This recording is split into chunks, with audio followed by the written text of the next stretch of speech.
en la tranquila ciudad de Del Mar, Nueva York. La madrugada del 15 de noviembre de 2004 se convirtió en una de las más oscuras en la historia de la comunidad. Dentro de una elegante casa suburbana, un matrimonio fue brutalmente atacado con un hacha mientras dormía. Lo que parecía un crimen salido de una pesadilla pronto se transformó en un misterio que conmocionó a todo el país. Los protagonistas, Peter y Joan Porco, una pareja respetada y querida, y su hijo Christopher, un joven universitario que rápidamente se convirtió en el centro de las investigaciones. El caso llamó la atención no solo por la brutalidad del ataque, sino también por el inquietante detalle de que, pese a haber sido herida de gravedad, Joan Porco, la madre, sobrevivió, según reportes policiales. Alcanzó a señalar a su propio hijo como el atacante.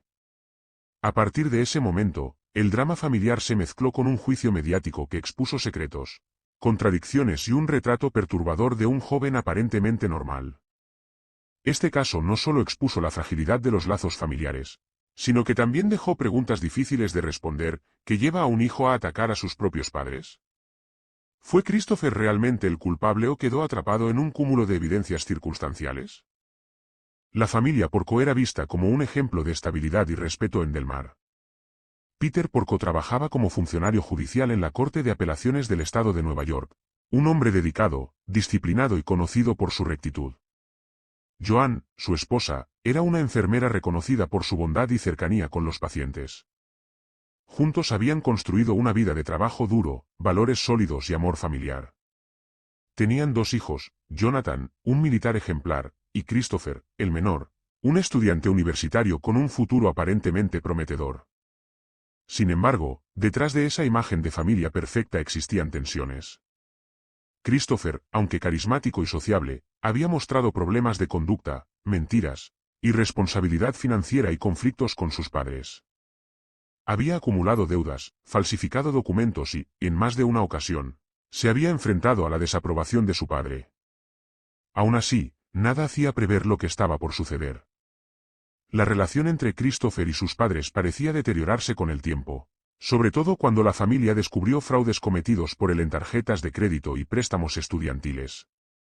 Lo que parecía un típico conflicto entre padres estrictos e hijo rebelde pronto se convertiría en la semilla de una tragedia que conmocionaría a toda la nación. El 15 de noviembre de 2004 comenzó como cualquier otro día, pero alrededor de las 4 de la mañana, la calma se rompió en la casa de los Porco. Según la investigación, un intruso ingresó y, armado con un hacha, atacó a Peter y Joan mientras dormían en su habitación. El ataque fue despiadado. Peter recibió múltiples golpes fatales en la cabeza y el cuerpo, mientras que Joan sufrió heridas gravísimas, que sin embargo no lograron arrebatarle la vida de inmediato. Lo más estremecedor fue lo que ocurrió después. A pesar de sus lesiones mortales, Peter se levantó de la cama, bajó las escaleras, desactivó la alarma de la casa y comenzó a realizar sus tareas matutinas casi de manera automática, como si estuviera en estado de shock. Finalmente, colapsó en el recibidor, donde fue encontrado por las autoridades. Joan, gravemente herida, quedó en la habitación, apenas consciente. El ataque no solo sorprendió por su brutalidad, sino también por la frialdad y precisión con la que se ejecutó. La escena sugería que no se trataba de un robo común ni de un ataque al azar, había una intención personal, alguien que conocía la rutina de la familia y quería asegurarse de acabar con ellos. Cuando las autoridades llegaron a la casa, encontraron una de las escenas más impactantes que jamás habían visto. Peter yacía muerto en el recibidor, con signos de haber intentado continuar con su rutina diaria pese a las heridas. Joan, aunque gravemente herida, estaba viva en la cama matrimonial, bañada en sangre, apenas capaz de hablar. Los paramédicos corrieron contra el tiempo para salvarle la vida. Fue en ese momento cuando se produjo un giro inesperado. Según los primeros reportes policiales, Joan, todavía consciente aunque en estado crítico, habría indicado con un movimiento de cabeza que el responsable del ataque era su propio hijo, Christopher. Esa señal se convirtió en uno de los puntos más polémicos del caso, ya que sería utilizada posteriormente como evidencia en el juicio. El vecindario entero quedó conmocionado.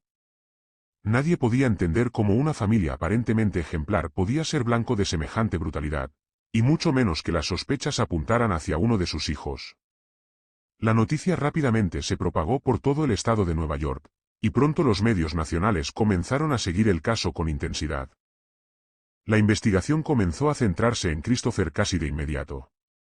Aunque al principio se consideraron hipótesis como un robo o un ataque de desconocidos, las pruebas en la escena y los antecedentes familiares fueron dirigiendo la atención hacia él. Christopher había mostrado comportamientos problemáticos, falsificación de la firma de su padre, deudas impagables y conflictos recientes con sus padres sobre dinero y responsabilidad. Los investigadores descubrieron que la noche del ataque, Christopher no estaba en su dormitorio universitario en Rochester, como aseguraba. El rastreo de peajes y cámaras de seguridad sugería que había conducido hasta la casa de sus padres y regresado durante la madrugada. Además, su comportamiento posterior despertó sospechas, parecía frío, distante y más preocupado por las acusaciones que por la tragedia familiar. Sin embargo, el caso no era sencillo. No existían huellas dactilares claras en el arma homicida ni testigos directos del ataque. La acusación se sostenía principalmente en indicios, la supuesta señal de Joan, el rastro de su automóvil y el historial conflictivo con sus padres.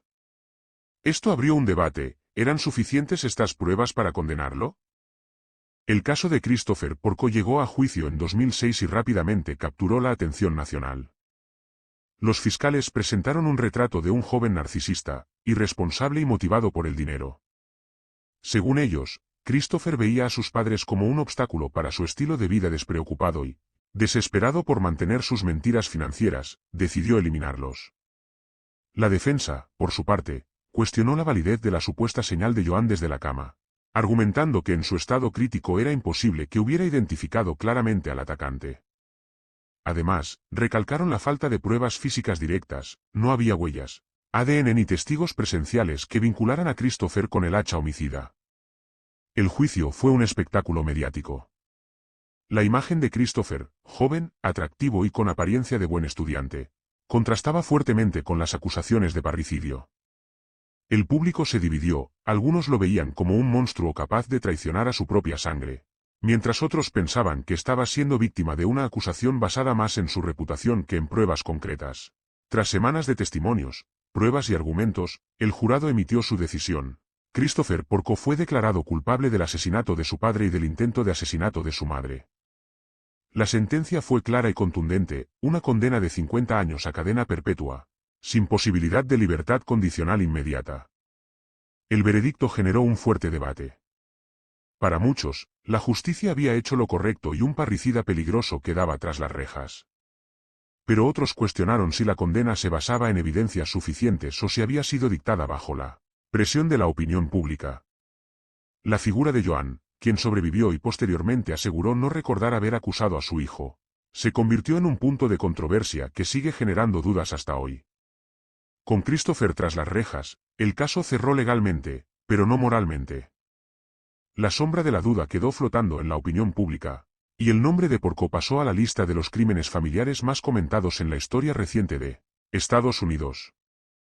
El caso de Christopher Porco es uno de esos crímenes que trascienden por su complejidad.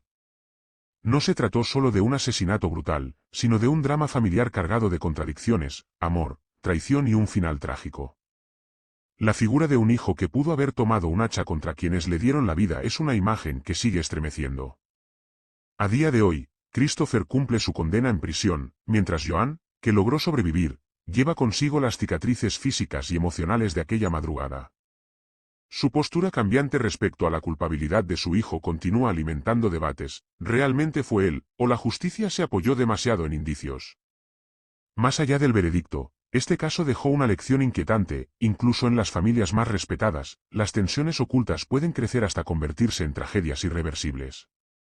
La historia de los Porco es un recordatorio de que la línea entre el amor y la destrucción puede ser más delgada de lo que imaginamos.